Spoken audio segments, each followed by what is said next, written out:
Have you ever reached a point where you felt completely drained, physically, emotionally, and spiritually? Maybe you've been fighting battles at work or at home for so long that you don't know how much more you can take.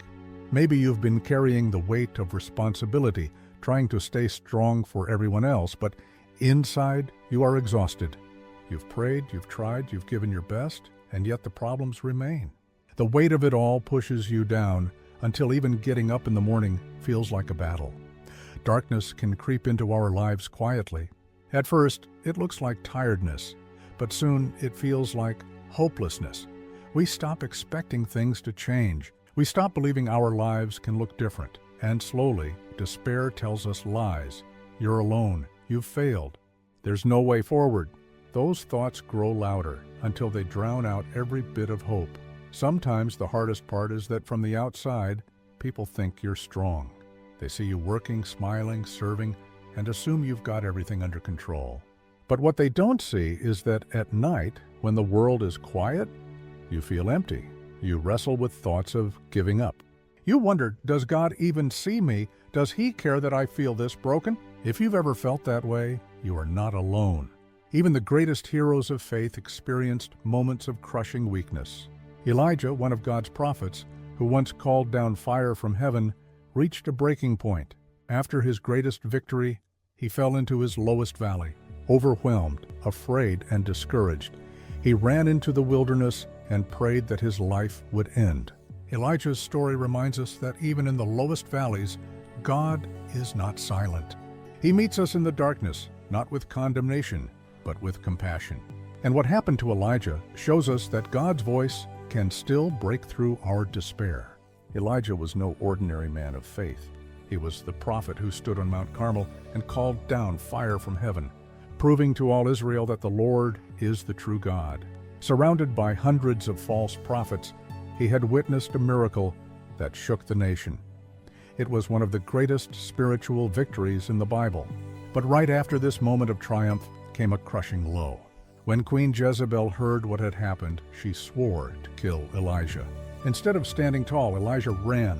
Fear gripped him so tightly that he left everything behind and fled into the wilderness. The same man who had once stood boldly before kings now hid in fear, exhausted and overwhelmed. Alone under a broom tree in the desert, Elijah reached the end of himself. He prayed, "I have had enough, Lord. Take my life." These are raw words from a man who felt hopeless. He was not pretending to be strong. He was admitting his weakness, his despair, his desire to quit. And yet, even in that prayer, Elijah was still speaking to God. He was broken, but not cut off. In response, God did not rebuke him. Instead, He cared for him. As Elijah slept, an angel touched him and said, "Get up and eat." Beside him was bread baked over hot coals and a jar of water. Elijah ate, drank, and lay down again. Twice this happened, and the angel said, "The journey is too much for you?" Strengthened by this food, Elijah traveled 40 days and nights until he reached Mount Horeb, the mountain of God.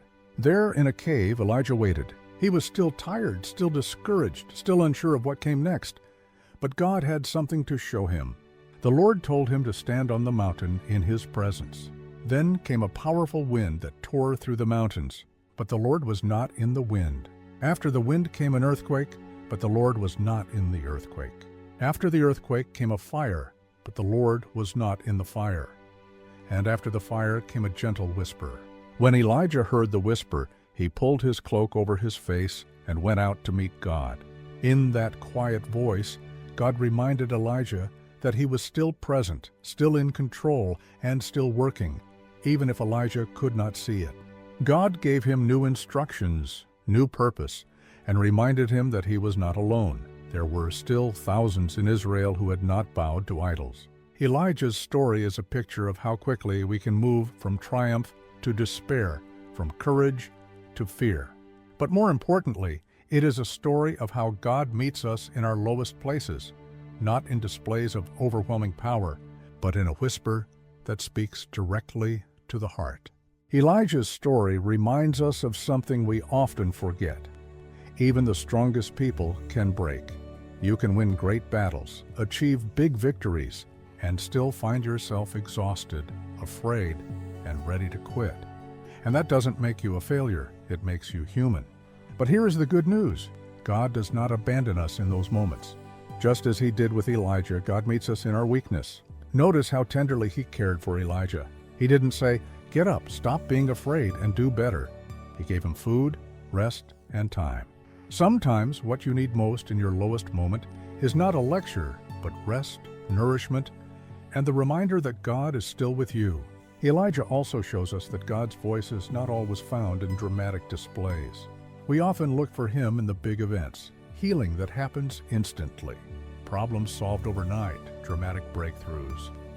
But more often, God speaks in the quiet moments, a verse that suddenly comes alive, a friend's encouraging word, the stillness in prayer when peace settles on your heart.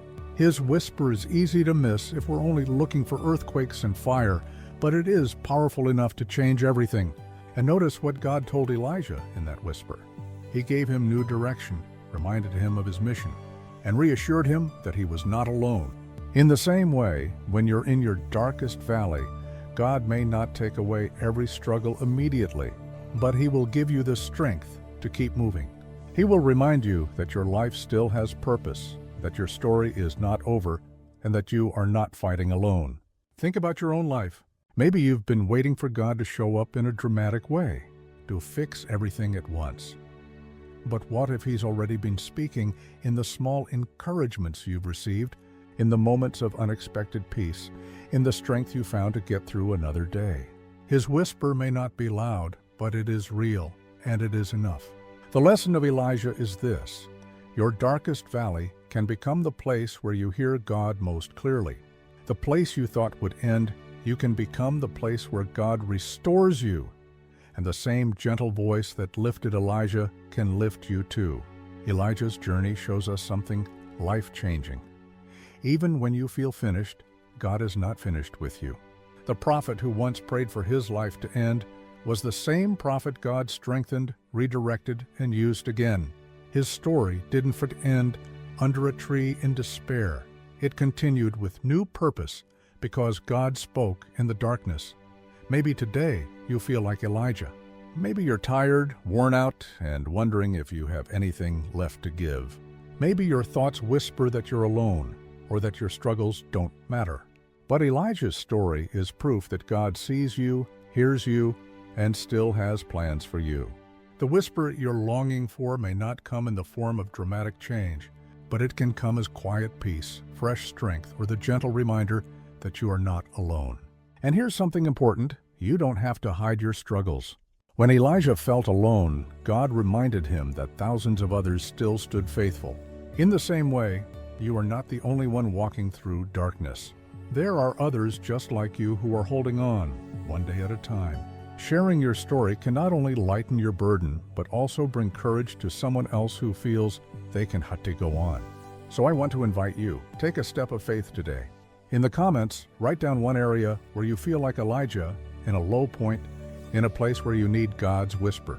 By sharing, you might discover that others are praying for the same breakthrough, and together you can remind each other that no one walks this road alone.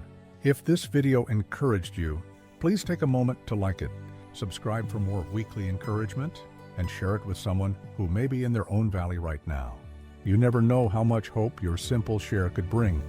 Remember this: the darkness is not the end. Just as Elijah discovered, God still speaks in the quiet. He still gives strength for the journey, and he still has a purpose for your life.